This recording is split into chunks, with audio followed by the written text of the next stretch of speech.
so nonchalantly just slipped into the end of the injury list that Brock Purdy had a concussion and was in concussion protocol, which I think a lot of people then assumed, okay, he's not going to be able to play against the Bengals, because was it Adam Schefter who tweeted out that no player this year has entered the concussion protocol? Which was false. Then that's false? It's definitely false. There's been several players. But then he backtracked and started saying, like, okay, fine. To cover his tracks, he basically did another tweet. It was like, okay, but in the last, for the last years, however many years, let's just say 5. It's like 5 years, barely 25% of players who are in concussion protocol play that same week. And because Purdy got hurt Monday, right, it makes it probably puts him more towards that 75% than 25, but you never know with concussions. Everyone's different. It's not like with the torn ACL where we know 6 to 12 months freaking concussion. Like, you can be back in 2-3 days. Yeah, definitely. Someone said that Kenny Pickett was the last quarterback that came back within the same week. And that was last year in week 6. But the NFL put out a statement saying to be more strict on concussions this year, especially I think because of everything that happened with Tua last year. So a lot of people were hypothesizing that it would be nearly impossible for Brock Purdy to be back by Sunday. But today he was practicing, so I thought it would be interesting. I looked up the 5 steps for the concussion protocol. You have to go through all 5 of them in order to get cleared. And the first one is just symptom limited activity. So don't do any football related activity, but just can you walk around by yourself? Are you okay in that way? Second is aerobic exercise, which is supervised cardio and light stretching. Third would be football specific activity. So you can do 30 minutes of cardio and maybe some throwing, stuff like that. Probably today that he did, right? I think he's in phase 4, which would actually be super. You'd be going through this super quickly, which is club-based non-contact drill activity, which from all the practice reports and the videos that we've seen, he was wearing a black jersey, which means he can't be quarterbacks can never be tackled, but no contact at all. But he was out there throwing the ball, at least in the portion that the media was present. Now that could be some gamesmanship, maybe, but I'm hypothesizing he's either in step 3 or step 4, which we need to drink whatever Brock Purdy is drinking. His elbow, he came back hella quick. Aaron Rodgers was over here watching whales kiss to try to heal faster. Did you hear him say that? Yeah, something about that. Something about whales healing him. That guy is such a quack. Yeah. Apparently he just needs to call up Brock Purdy because this kid, in the Shanahan system, everyone has setbacks, knock on wood, and he's just always the best possible solution. So number 4 is club-based non-contact training drills activity. And then 5 is once he's cleared by the team doctors, he has to be seen by an independent neurologist just to make sure that the team isn't trying to push him through or anything like that. What you were saying earlier is true. It could have been a mild concussion, and there's no time frame for these steps. It's not one day at a time. It's as from what I've seen, you can get through these steps as soon as possible, if you're clearing them.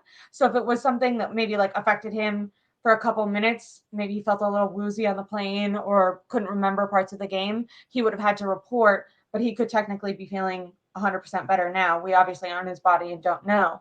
And I was going to ask you, do you assume that Brock Purdy is being honest and feeling better? Or with all because there's been a lot of media speculation, do you think potentially he could be I'm fine. Maybe feeling he not wanting Sam Darnold to come on. Brock Purdy practicing today. Yeah, I don't see any reason why to believe that he's lying or anything like that.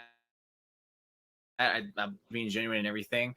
Yeah, I don't think it definitely was a rush to conclusion. Darnold's going to start or most likely going to start, but that was mainly because of Adam Schefter. It's now it puts him unlikely to start because again, Schefter's buying into the odds, and I'm an odds guy. As someone who likes to gamble here and there a little bit, he's all right. I'm gonna Are you really bad? Every time we talk, you've lost. Okay, not just sports. I mean, my favorite thing is craps or something like that, or blackjack, like that. Okay. Those ones that actually more but whatever, more fun to me. is that he's probably buying into that 75 percentile of, okay, he's probably not going to play. And then this year it's not looking that trendy either, but it's like, he's already back. I already saw the clip that he's like throwing on the field. At this point, it's like, okay, yeah, he's definitely going to play. I feel confident he's going to play. I probably put it at like a 90% chance he's going to play. Really? But in a way, I wanted to see Sam Darnold play just for the discourse. Of course, when you're a writer and like you have things to talk about, that's kind of what you wanted to see. But I think if Sam Darnold were to play, then I think the Niners definitely were going to lose that game because you got the Bengals coming off a bye week. You're the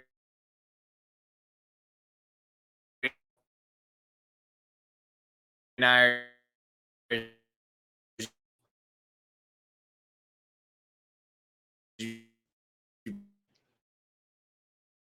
I'm gonna playing like right.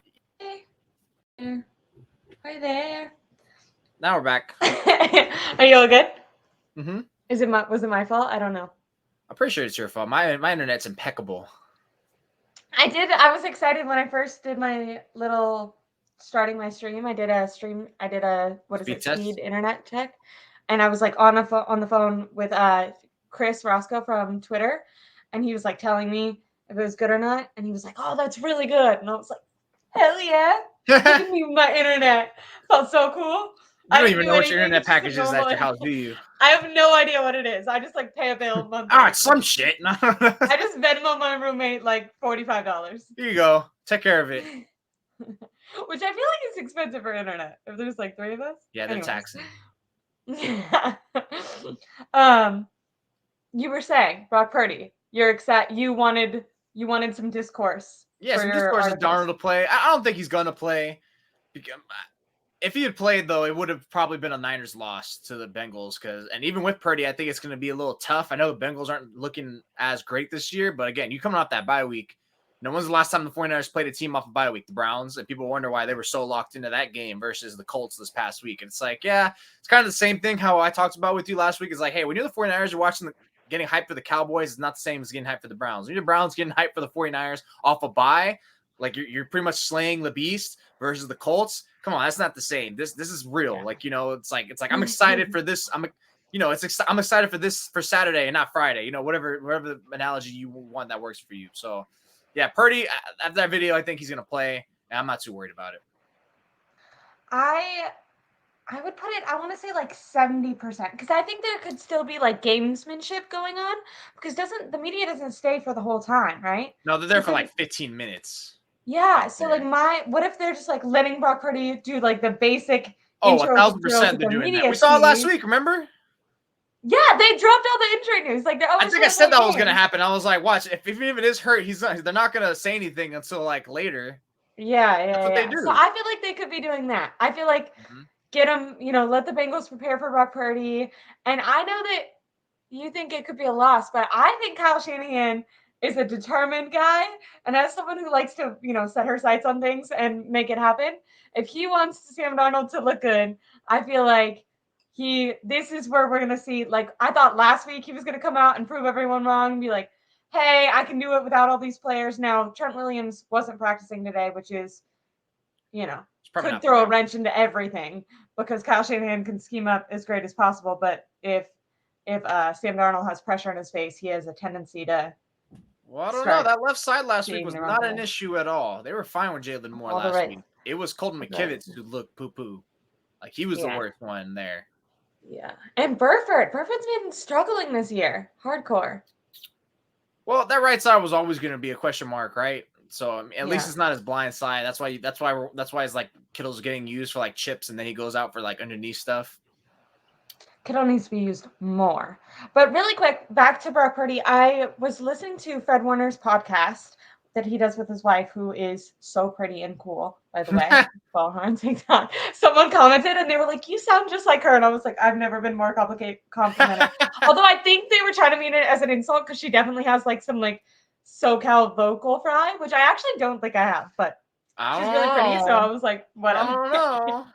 But anyways, so he said that after back-to-back losses that people are going to want to have a scapegoat and that people who don't understand football and don't play football always want to blame the quarterback. He said that he has Brock Purdy's back and that he stole Kyle Shanahan's comment and called Purdy the real deal and said that he actually thought his game against Minnesota was one of his best games, and that anyone who didn't see that doesn't know football, and that the team is 100% behind Brock Purdy and believes in him. I found that kind of interesting. Going into the fourth quarter, Brock Purdy was 16 of 19 for 84%. He had 1 touchdown and 214 yards. Then in the fourth quarter, he was 5 for 11 for 2 interceptions.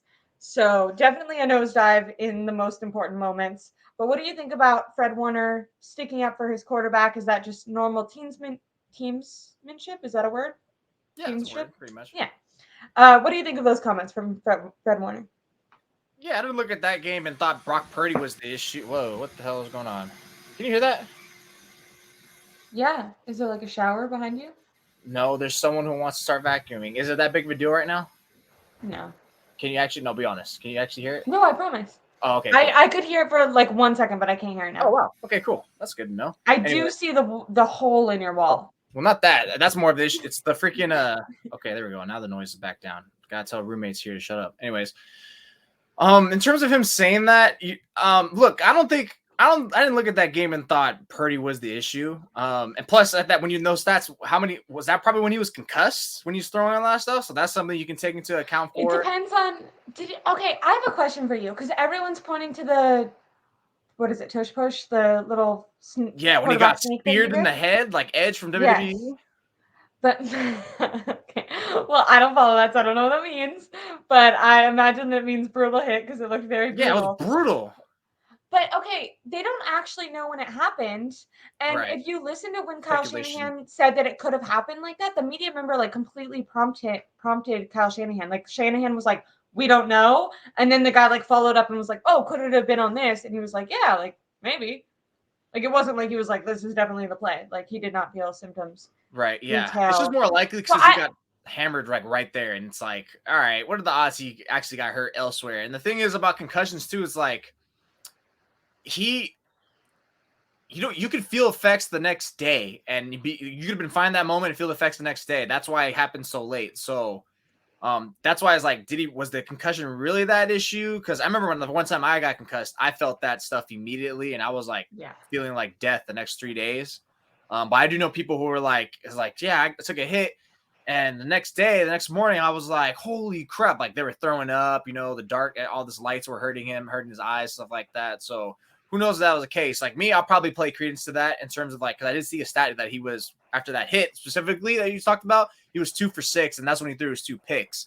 But even aside from that, before the fourth quarter, he was playing solid. I had no complaints about him. Yeah, did he miss some throws and, could he have found better players and stuff like that? Sure.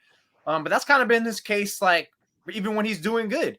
My thing, he seemed very normal up until, like, it seemed like a very average Brock Purdy game up until that point. I think if anything, first of all, that the defense is the story of that game. My God, they looked horrendous because in a game when you're facing an offense that's missing the best receiver in the game, and they pretty much have nobodies, right? They have nobodies. Kirk Cousins isn't supposed to look like Patrick Mahomes on primetime? That's crazy. Yeah, Chris Cousins looked like the best player in the league on that Thursday. It's like, Jesus, like every week. So that's on the defense and Steve Wilkes.